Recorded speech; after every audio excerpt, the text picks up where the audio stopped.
Declaration పేరిట 6 డిక్లరేషన్లు స్వయంగా సోనియా గాంధీ గారి సమక్షంలో, రాహుల్ గాంధీ గారి సమక్షంలో, ప్రియాంక గాంధీ గారి సమక్షంలో తెలంగాణ ప్రజలకు ఆశల పల్లెకులో ముంచెత్తింది. 6 డిక్లరేషన్లు, 66 హామీలు, 420 రకాల పనులు చేసి పెడతా అని చెప్పినటువంటి రేవంత్ రెడ్డి గారు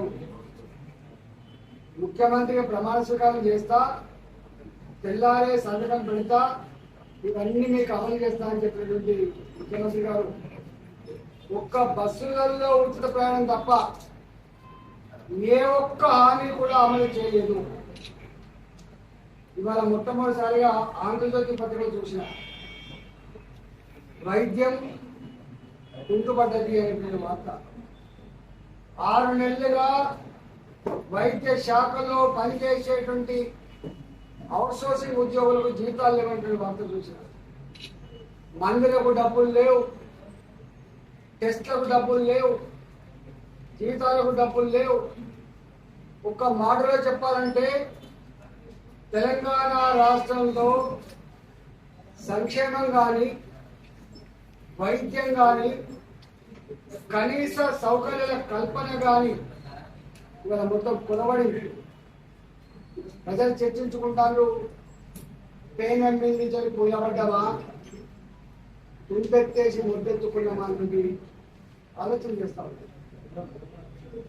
ఇవాళ రేవంత్ రెడ్డి గారు ఇవాటికి కూడా మొన్నటి వరకు పార్లమెంట్ ఎన్నికలలో ఏ పార్టీ నుంచి లీడర్ తెచ్చుకోవాలి, ఏ పార్టీ నాయకులు అరువు తెచ్చుకోవాలి, ఏ పార్టీ నాయకులకు వెలగట్టాలి, ప్రజలను ఎట్లా పర్చేజ్ చేయాలి, ఓట్లను ఎట్లా పర్చేజ్ చేయాలి, ఇవాళ మళ్ళీ ఒక మోసపట్టణ కూడా చేసి నేను ఇచ్చిన హామీలన్నీ అమలు కావాలంటే పార్లమెంట్లో నాకు ఓటేయండి, రాహుల్ గాంధీ ప్రధానమంత్రి అవుతాడు, నేను రాహుల్ గాంధీ లంక బిల్లులు ఇస్తే తీసుకొచ్చి హామీలు అమలు చేస్తానని చెప్పి మరో మాటలు మాట్లాడారు.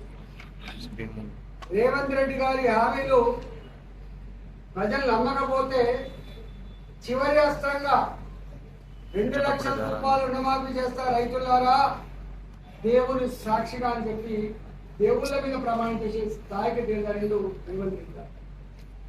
ఇవాళ మళ్ళీ ఎమ్మెల్సీ ఎన్నికల్లో మళ్ళీ డబ్బులు పెట్టి, అంటే మా నిరుద్యోగ యువత కావచ్చు, రిటైర్డ్ ఉద్యోగులు కావచ్చు, సమాజం పట్ల శాస్త్రీయ దృక్పథం కలిగి మంచేందో చెడేందో తర్కించుకునే శక్తివంతుల్ని ఇవాళ మనవాడెవడో మందివాడెవడో వాళ్ళు ఎన్నుకునే ఈ సందర్భంలో ఇలా వాళ్ళకు కూడా మళ్ళీ ఇవాళ పట్టభద్రుల నియోజకవర్గంలో జరిగే ఎన్నికల్లో కూడా మా పట్టభద్రులను కూడా సమాజం పట్ల అవగాహన ఉన్నవాళ్ళని కూడా ప్రలోభ పెట్టడం, దబాయించడం, ఇవాళ స్కూళ్ళ యాజమాన్యాలను, కాలేజీల యాజమాన్యాలను వాళ్ళ స్కూళ్ళల్లో వాళ్ళ కాలేజీలలో పనిచేసే స్టాఫ్తో ఓట్లేయాలని చెప్పి హుకుం జారీ చేస్తా ఉన్నారు. ప్రత్యక్షంగా మంత్రులే ఇన్వాల్వ్ అయి సభలు పెట్టి ఇవాళ గెలిచే ప్రయత్నం చేస్తా ఉన్నారు. కానీ ఎట్టి పరిస్థితుల్లో ఈ 3 జిల్లాల నల్లగొండ, వరంగల్, ఖమ్మం జిల్లాల పట్టభద్రులకు వినమ్రంగా భారతీయ జనతా పార్టీ నాయకుడిగా 22-23 సంవత్సరాల కాలంలో మీతో సన్నిహితంగా మెలిగినటువంటి వాడిగా, నాకు కూడా ఇంత రాజకీయ పరిజ్ఞానం ఉన్న వాడిగా, గతంలో ప్రభుత్వాలు చూసి ఇవాళ ప్రభుత్వాలు చూసిన వాడిగా విజ్ఞప్తి చేస్తున్నా. ఇవాళ ఎందుకు ఓటేయాలి కాంగ్రెస్ పార్టీ? ఇచ్చిన హామీలు అమలు చేయకుండా ప్రజలకు మోసం చేయడానికి ఓట్లు వేయనా, లేదు ఆ ఇచ్చిన హామీల కోసం అమలు కోసం ఇవాళ కొట్లాడేటువంటి భారతీయ జనతా పార్టీకి ఓటు వేయన్నా ఆలోచించుకోమని చెప్పుకుంటాం. ఇవాళ బీఆర్ఎస్ పార్టీ ఇవాళ పెద్ద ప్రాధాన్యత ఉన్నటువంటి కాదు, మీకు తెలుసు.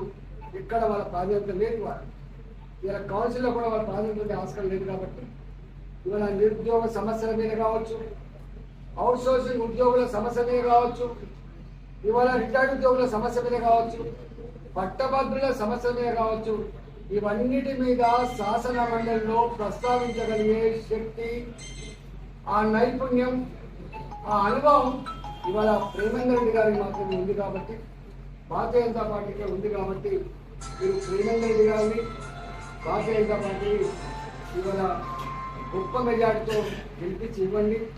నాలాంటి ఉద్యమ బిడ్డ కూడా మీకు తెలిసి 22 సంవత్సరాలుగా ఎక్కడ ఎవరు టెంట్ వేసినా, ఆశా వర్కర్ టెంట్ వేసినా, సెకండ్ ఏఎన్ఎం సమస్య కోసం ఉద్యమం చేసిన, ఆర్టీసీ కార్మికులు ఆక్రోశించిన, ఇవాళ గ్రామ కార్యదర్శులు సమ్మె చేసి ఇవాళ నరకం అనుభవించిన, ఇవాళ ఎక్కడ ఉద్యమాలు జరిగినా కూడా మున్సిపల్ కార్మికుల ఉద్యమాలు కావచ్చు, గ్రామ పంచాయతీ సిబ్బంది ఉద్యమాలు కావచ్చు, భంగపడ్డోళ్ళ బాధపడ్డోళ్ళ ఉద్యమాలు కావచ్చు, సామాజిక ఉద్యమాలు కావచ్చు, అన్ని ఉద్యమాల్లో ప్రత్యక్షంగా పాల్గొన్న బిడ్డగా రాబోయే కాలంలో కూడా ఈ వర్గాలకు, ఈ సంఘాలకు సంపూర్ణమైన మద్దతు, సంపూర్ణమైన సపోర్ట్ తప్పకుండా మేము ఇస్తామని చెప్పి ఆ అధికారాన్ని, ఆ బాధ్యతను మా చేతుల్లో పెట్టమని చెప్పి నేను ఈ 3 జిల్లాల పట్టభద్రులకు నేను విజ్ఞప్తి చేస్తా ఉన్నా. వీళ్ళకు బాగా అలవాటైపోయింది బీఆర్ఎస్ పార్టీకి, ఇవాళ కాంగ్రెస్ పార్టీ అక్రమంగా సంపాదించిన డబ్బు సంచులతో మన ఆత్మగౌరవాన్ని వెలగట్టే ప్రయత్నం చేస్తున్నారు. మనకు దావతులు ఇచ్చి మభ్యపెట్టే ప్రయత్నం చేస్తున్నారు.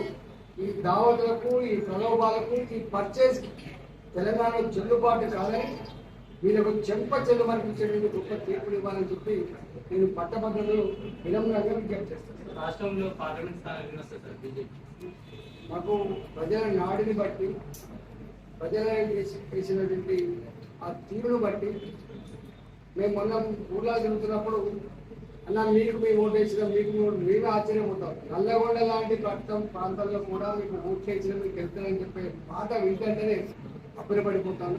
దాని నుంచి 10-12 సీట్లకు తగ్గకుండా ఇవాళ గెలుస్తారని చెప్పి అనుకుంటాను.